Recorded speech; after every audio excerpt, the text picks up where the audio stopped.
Good evening. As we celebrate the birthday of our Mother Mary, also pray for the Society of the Divine Word. It is our 148th anniversary. In 1875, St. Arnold Johnson, our father and founder, intentionally founded our society on the birthday of the Blessed Virgin Mary. She had a very strong devotion to the Blessed Virgin. And she also is our mother of the missions, because we are a missionary society. We have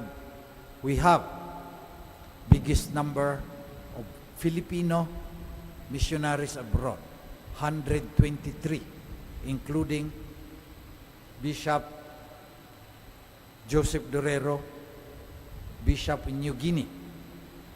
To pray especially for the 123 Filipino SBDs serving in New Guinea, mostly in Africa, in Latin America, and in various other countries, because the SBD is in 70 countries. Emmanuel,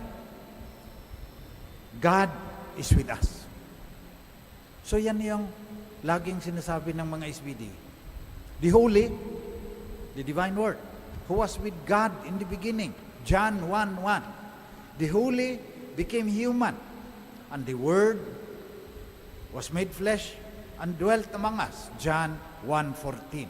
The Holy became human through the Blessed Virgin Mary, so that the human will become holy. And that is salvation.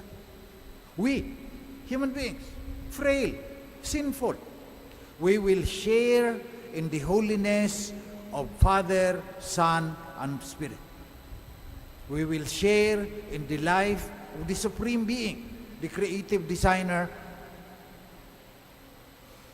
who created out of nothing the 4 trillion galaxies that we can see. Baka marami pang mga galaxies hindi na natin nakikita.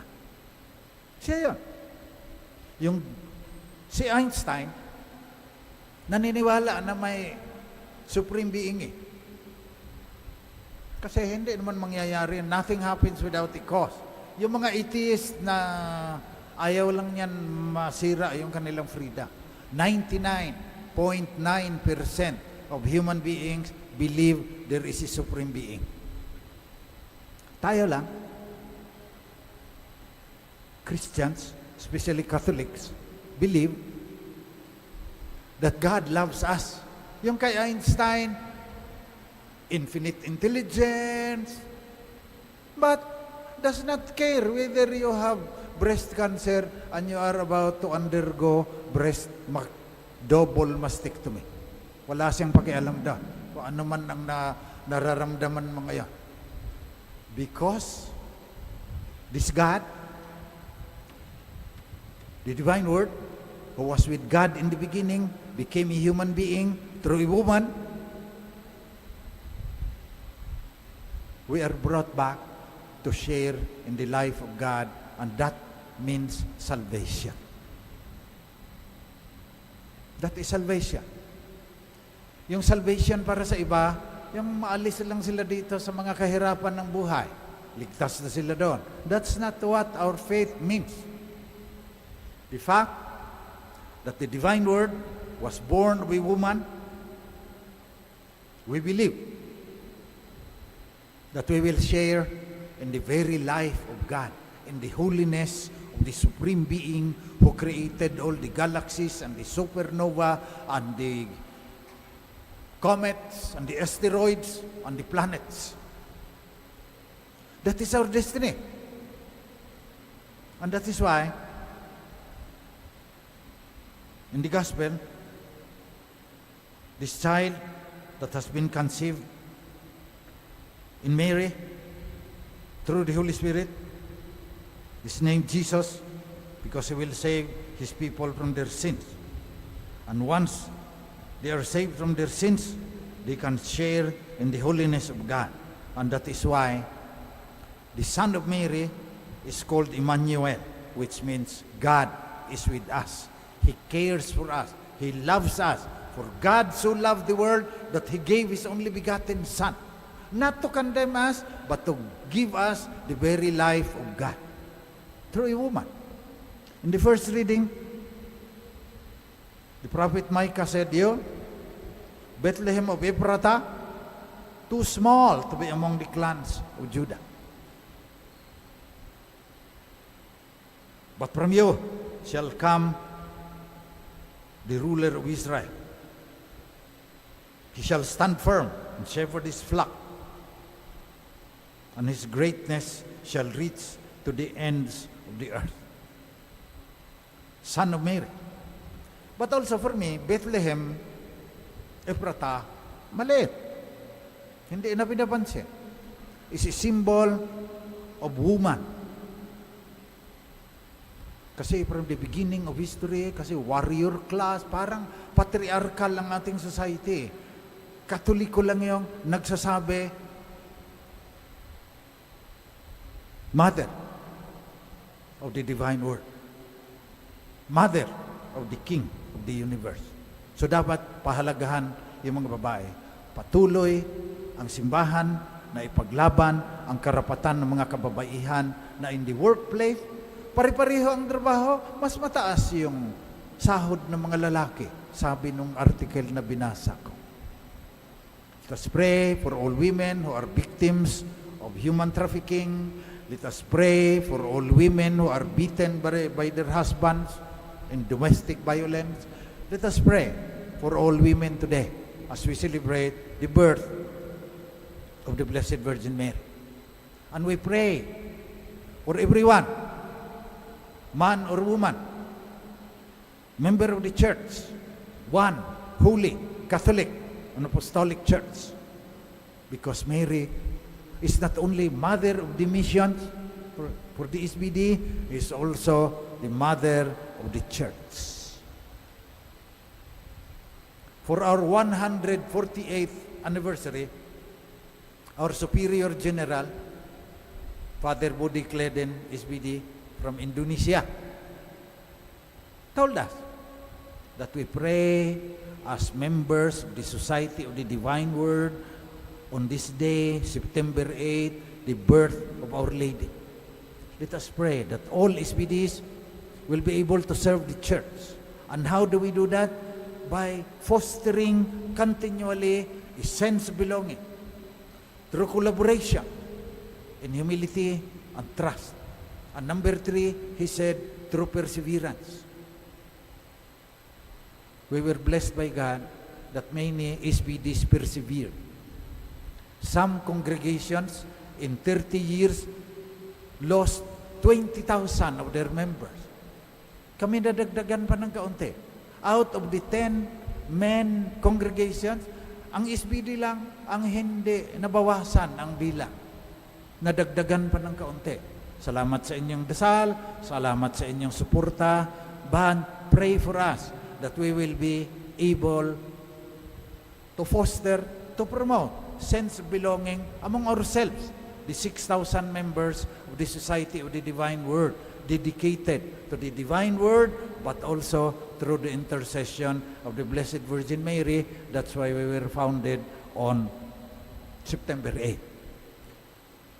But we, SBDs,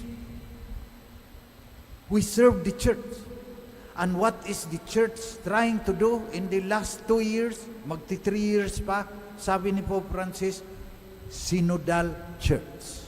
Communion, participation, mission. So what our general is saying, that's what Pope Francis is telling you also. Communion is sense of belonging. Participation is collaboration. And mission,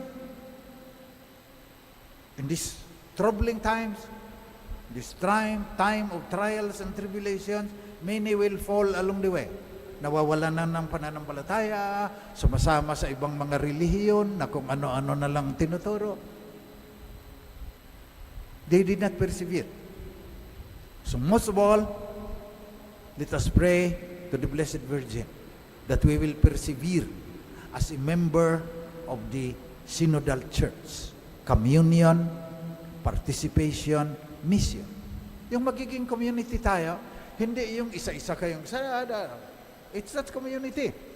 Yung nangyayari sa simbahan ngayon. Hindi tayo magkakilala, we are hindi, for the most part, and we do not do things together.